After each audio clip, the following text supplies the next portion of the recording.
Hello, my name is Darcy Krieger, and I am in the Diversity and Culture class, SBS 120. In regards to the Module 7 assignment, we were to record our findings. So for number 1, in the 1997 case of University and Community College System of Nevada versus Farmer, the Supreme Court declined to hear the case after the university appealed the district court's decision, which initially awarded Farmer $40,000 in damages for violating the Equal Pay Act.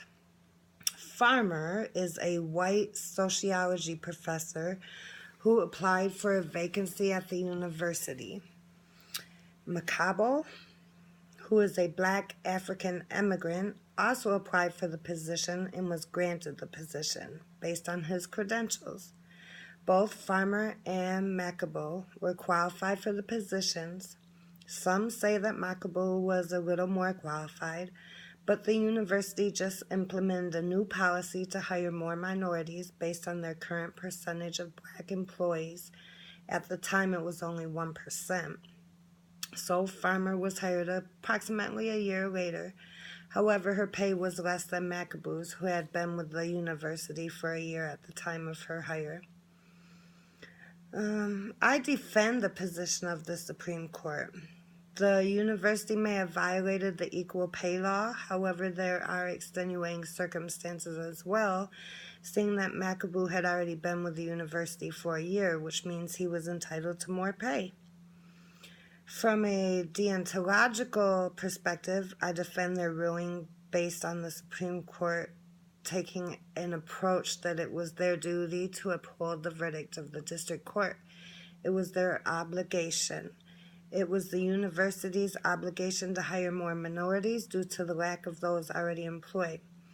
If the tables were turned, they would have hired Farmer, and if they would have hired Farmer over Macabo, it could have been a whole different lawsuit. It could have been a lawsuit for discrimination because he didn't get hired.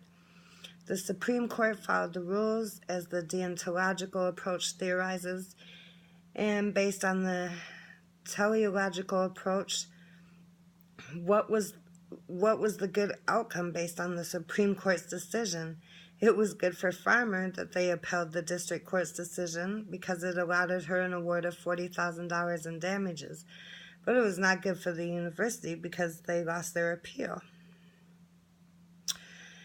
For the second question, the way that the Watchmark Comnatel Corporation did their employees when they decided to outsource, I just could not believe it. It was unbelievable to me. All of a sudden, hundreds of employees were without a job because they decided to outsource their jobs to India. They made several transitions throughout the years, now being IBM.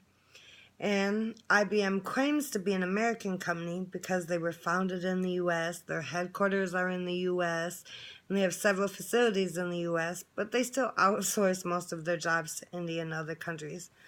Now IBM is on the decline because of their sales, and according to an article that I read online, the author of it is Maura Dakotas, and it was written in 2017, basically said that they need to stop outsourcing to other countries. The outsourcing by Watchmark Comnatel does not really follow the deontological perspective. They were not obligated to outsource. It was not their duty to outsource. They were not following any rules that said they needed to outsource. And they were not doing unto their employees what they would want done unto them, which is the basic deontological perspective.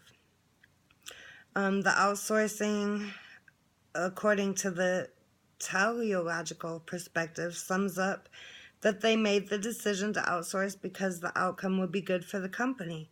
It wasn't good for the workers that were already employed. However, it was good for the company itself. And the company itself is greater in the equation than the employees. The third question that was asked was about Canada and their diversity laws And how is it easier for a manager to, let me see what the exact question was.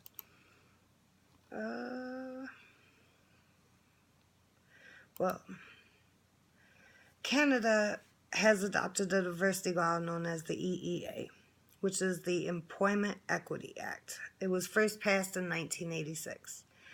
The act basically covers the public sectors as well as the private sectors that contracts with the government, having over 100 employees. This act reduces inequalities in employees between different representations, such as women, minorities, natives, workers with disabilities, etc., etc. Canada has taken on the notion that diversity not only refers to a general population of people and their cultural differences, however, it also refers to a workplace that is made up of different religions, cultures, skin colors, both genders, that don't necessarily play the normal role, those that have different sexual orientations, people whose behavior styles are different, people who have different abilities or capabilities, and people who have backgrounds that are not the same. The Canadian government has taken on the role to improve public awareness of diversity matters, and they have also adopted the policy of multiculturalism. In adherence to this policy, they emphasize the importance of providing services in several languages other than English or French. They celebrate diversity by challenging the norm and encouraging people to step out of their comfort zone when it comes to the clothes that they wear, the food that they eat, and anything else that could avert prejudices. They encourage racial or ethnic minorities to maintain their cultural heritage. And because of this multiculturalism, organizations hired minorities for entry-level positions that would serve a specific community due to the language that they spoke. Canada makes it much easier to comply with diversity regulation by all the policies that they had adopted, the EEA Act and the laws that they set into place, and the multiculturalism that they make a way of life in Canada. These acts and policies set the foundation for diversity management. However, the businesses themselves have business imperatives and a necessity to address the scarcities of the skilled labor force. So some of the reasons for increasing diversity in Canada are to keep up with the pace of change. Change happens so quickly. There's so much uncertainty in business and the globalization. There's a need for creativity, knowledge, different perspectives and experiences, and because of that need, when diversity brings those exact things, they bring different perspectives, different ideas, different knowledge and experiences, and that's imperative to the success of a business. Diversity is necessary to acquire talented people. Another reason is due to globalization. Hiring those that are foreign-based minorities living in Canada could give the employers knowledge of connections to other countries from their diverse employees. And also hiring diverse employees will also give the employees entry into the ethnic markets. Why not have a workforce that resembles the customers that they want to target and market to? That way they can relate to their customers, the customers can relate to the employees can relate to the customers.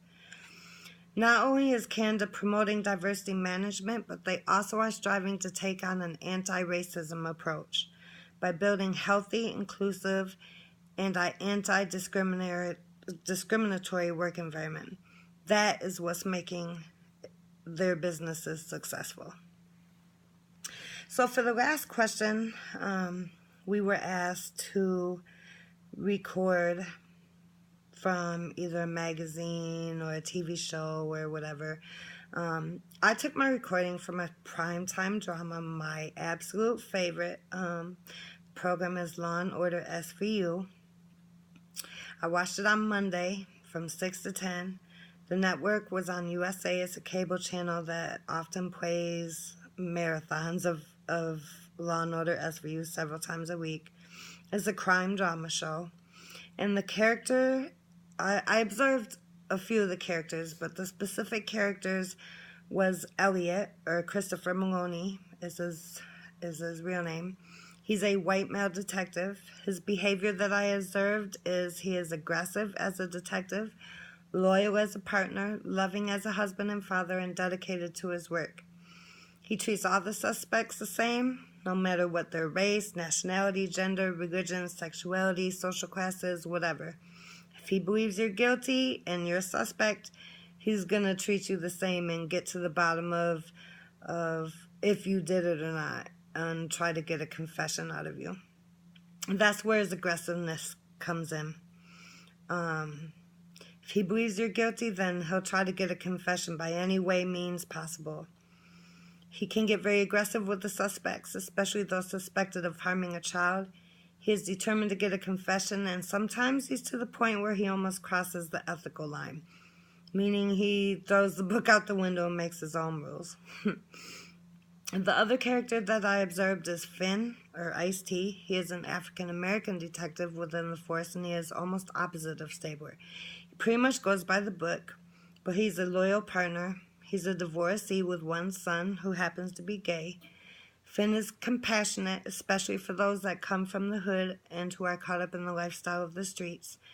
When he first found out his son was gay, he was judgmental against his lifestyle. However, he later came around and learned to accept it. Finn will also strive to get a confession. However, he goes by the book because he doesn't want any of the confessions to be thrown out in court. If he makes a promise to one of his co-workers or a victim, a family member, just to anyone, he will do everything in his power to keep that promise, and he's also a great detective. I think that's what makes the show so good. There are so many different characters that have different styles. They're all good detectives. They just all have different work ethics and get the job done in different ways. That's why they all work good together and make a good team, because what one lacks, the other one has, and what the other one lacks, the other one has. They all have the same objective, and that is bringing the bad people down and getting justice for the victims, no matter who they are and what their backgrounds are. They truly are a voice of the victims, and that's why it's my favorite show.